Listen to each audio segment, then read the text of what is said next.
Welcome, everyone, to the Real News Network. My name is Maximillian Alvarez. I'm the editor-in-chief here at the Real News, and it's so great to have you all with us. Since November 3rd of 2021, workers represented by the Bakery, Confectionery, Tobacco Workers, and Grain Millers International Union, or the BCTGM Local 37, have been on strike against rich products at the Jon Donaire Desserts plant in Santa Fe Springs in California. These workers make ice cream cakes for household name companies like Baskin-Robbins, Stone Creamery, Walmart, Costco, Ralph's, Vons, Smart & Final, and Safeway. As Cristina Lujan, a worker at the facility and BCTGM Local 37 member, recently told Forbes, quote, "We are on strike because we're fighting for higher wages, affordable health care, and to be treated with respect and dignity," end quote. So while wage increases have been at the center of contract talks between workers and rich products, wages are by no means the only issue here. As Michael Hiltzik writes for the LA Times, quote, "The workers, mostly Latinas, received, quote, hero pay, a roughly $2 an hour addition to their standard wage of about $17 an hour for a 6-week period that ended in June. Working conditions that haven't even been on the table in contract talks include management's habit of saddling workers with mandatory overtime assignments within minutes of the end of their shifts, making it nearly impossible for them to schedule medical appointments or arrange childcare," end quote. In a statement to the press, Rich Products states, quote, "Rich's associates, many of whom are multi-generational and average 10 years of tenure at the plant, currently have a platinum healthcare plan, of which the company pays 90% of the premium with no deductible, up to 38 days of annual paid time off, and a company-paid pension plan. The company recently presented its last and final contract offer that would have retained all that, and also included wage increases for each of the 3 years of the next contract to ensure wages continued to be at or above market for similar roles in Los Angeles County," end quote. To talk about this important labor struggle, I'm honored to be joined by Cristina Lujan herself. Cristina, thank you so much for joining me today. Thank you. Thank you for the opportunity. Well, again, thank you for taking the time to speak with us. Obviously, you've got a lot going on right now, having been on strike since early November, and we are all in the midst of a disastrous COVID-19 wave right now. So I really do appreciate you taking the time to sit down and talk with us so that we can make sure that Real News viewers know about this important labor struggle, why y'all are out on strike, and what they can do to show solidarity. So, we mentioned the statement to the press from Rich Products, right? They've said their piece in the mainstream press, and we really wanted to make sure that Real News viewers, got your perspective from the shop floor so that we could know more about the kind of work that you do, the conditions that you and your coworkers work under, what brought you to the picket line in the first place, and how things have been going since then. So I was wondering if we could actually, maybe start a little bit before the strike. And if you could tell listeners a bit about this plant in particular and the kind of work that y'all do and the kinds of working conditions that you have there. Yes.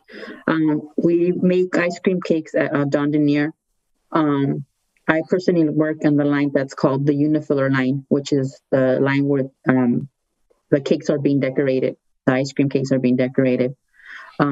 When we decided to leave, we were doing already 13 cakes per minute, which is, I can explain to you a little bit how the beginning of the line starts.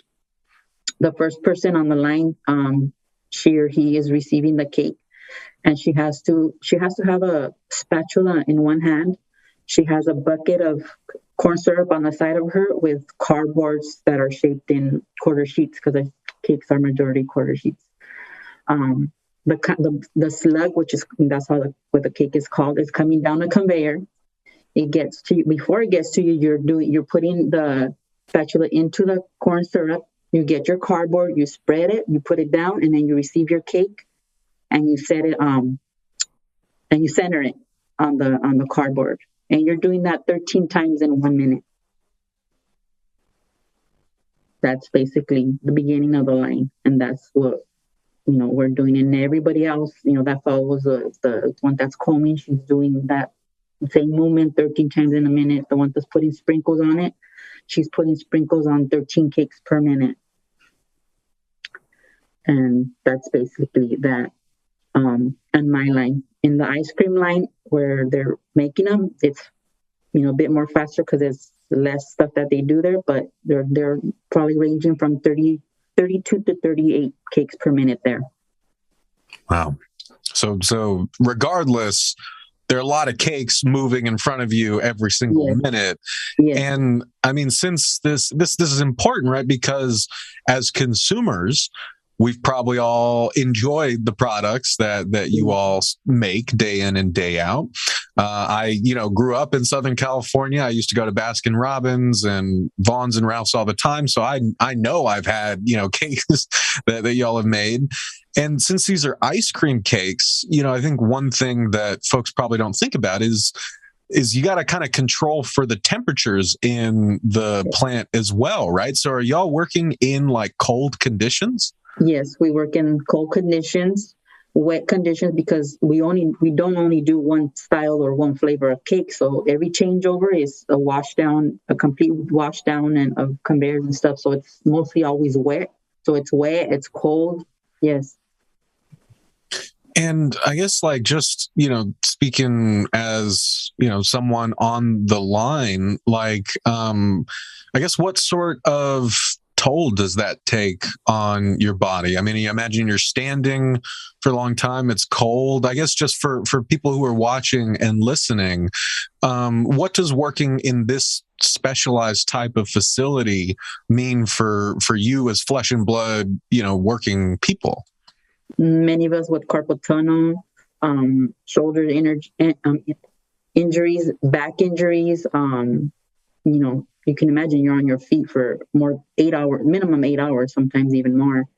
And we're pretty much all banged up hurt. Mm-hmm. And I mean, can't imagine that got a whole lot better during COVID-19. Could you, I guess, tell us a little bit about, by way of getting us to the strike, what working at this plant during the COVID-19 pandemic has been like? Yeah, we never stopped working during the pandemic. The most, I think, was 2 weeks we were off. It was very stressful, lots of fear. The company wasn't very good at letting us know who was being sick or who was being tested positive. We would more like assume, you would, okay, she's been gone for so long. Oh, she probably got it. Or was I around her? Wasn't I around her? And things like that. And we've been working through the whole pandemic. Like I tell you, we only stopped 2 weeks. And like you mentioned earlier, we only got paid hero pay for 6 weeks out of the whole pandemic. And for me personally, it was very stressful and full of fear because the beginning of COVID, my mother was diagnosed with breast cancer. So she started her surgeries, her treatments, and I had to be at work. And I was one of her caregivers. So imagine the fear of bringing this to her, but I had to take care of her. I mean, she didn't have anybody else. So it was very stressful for me.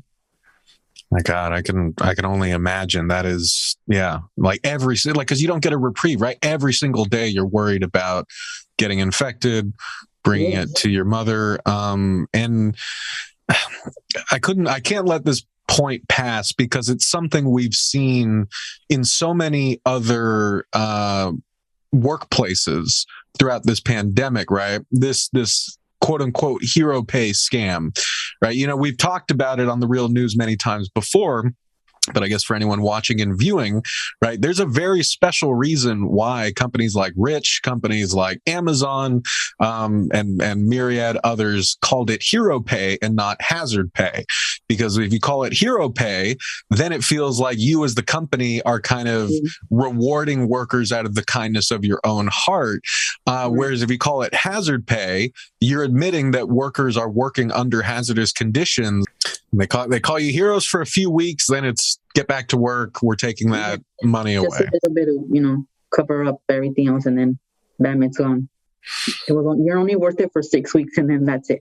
Right. Yes. Yeah. As long as we can get the publicity out of it for saying that we value our workers, and then when people move on, we take it away. So. Yeah.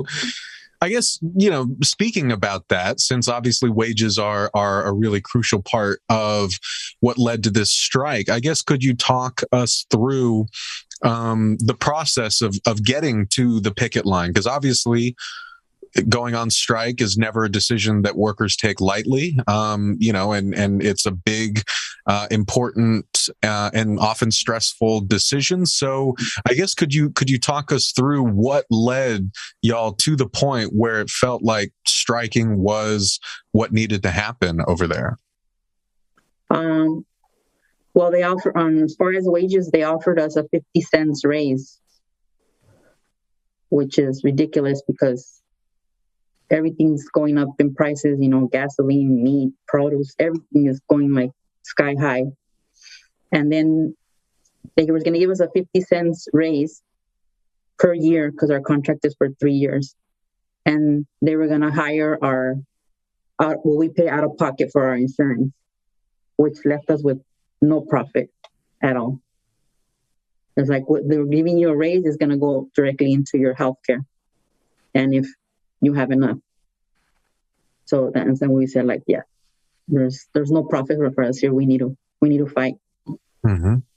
Well, and I mean, I guess this may be an obvious point, but for folks who are watching this or listening to this who don't live in California, $17, an hour may sound like a good amount, but in Southern California, that doesn't go very far, right? I mean, it's a very, very expensive place to live. And, I guess, could we also talk about, the ways that you and your coworkers have to, live your lives around being paid a subpar wage? How do you, I guess, again, for folks who are watching and listening, if you're living in a very expensive place, the company's saying, oh, we pay competitive rates, I guess, could you just tell folks a bit about how in, your own work and your own budget, those wages are not as sufficient as Rich is claiming they are? Yeah, well, as we just said, in California, everything's expensive. Gas is at $5 a gallon now. We're just on a paycheck to paycheck system. You don't have money to save. You don't have money for extra things. You're just mainly just living, paying your bills, getting food on your table, and having shelter for your kids and your family. And it's expensive. I have 3 children. They want to be in sports. That'll cost money. You got to dress them. You got to events for school. My son's a senior this year, and boy, is it expensive. He has a prom coming. He has, his senior portraits. All that kind of stuff is extra stuff that you got to try to find end meets, Right. And I mean, these are the costs of being a person, right? Being a human being with children, going to school. You're not buying yachts, right? You're not living this lavish. You're not asking for money to go on a yacht or go on, exotic trips. It's just to live comfortable. To live without that worry of, is this check going to be enough to cover what's necessary?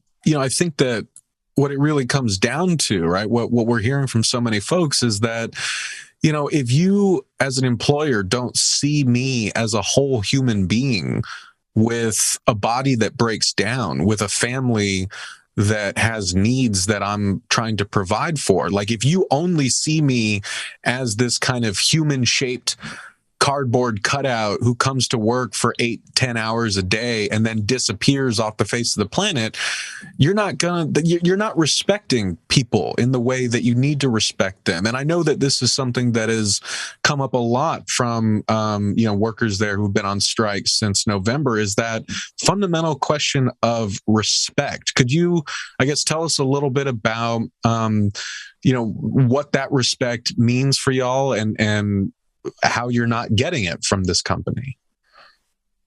Yeah.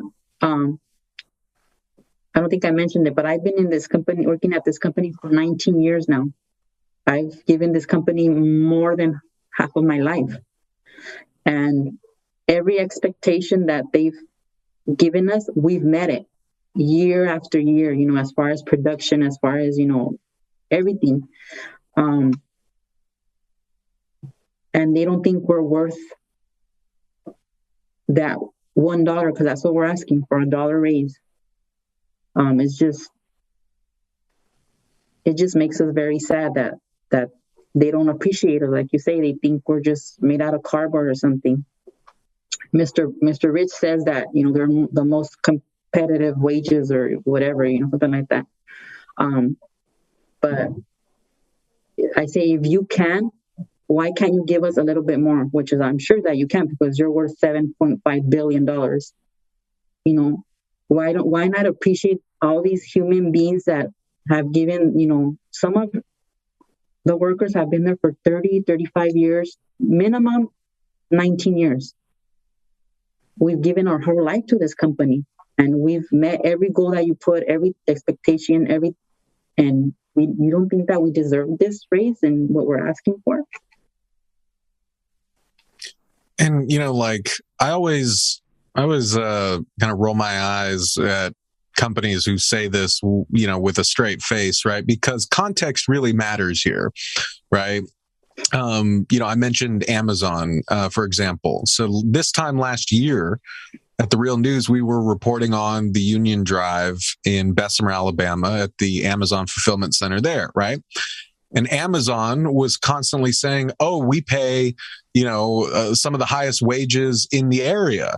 And if you looked at the details, you're like, well, first of all, in Bessemer has twice the national poverty rate. So there aren't a lot of good paying jobs anywhere. So that doesn't mean that your wages are good. It just means they're slightly higher than all the other crappy jobs around them.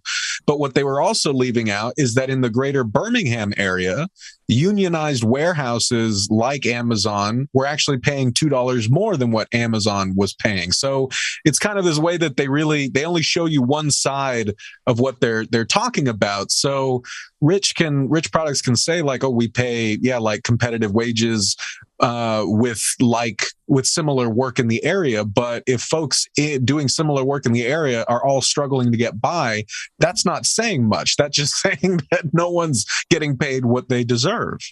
Yeah. And he says that he hasn't had any of his companies strike in over 70 something years. There's a company in Tennessee where cost of living is way less than California. They're getting paid, which does a similar work that we do. They're getting paid $6 more than we are per hour. So of course, why would they go on strike? But that's why we're on strike, because you're paying other people more than when we're doing the similar type of work and living in an area that's cost of living is very expensive. Mm-hmm.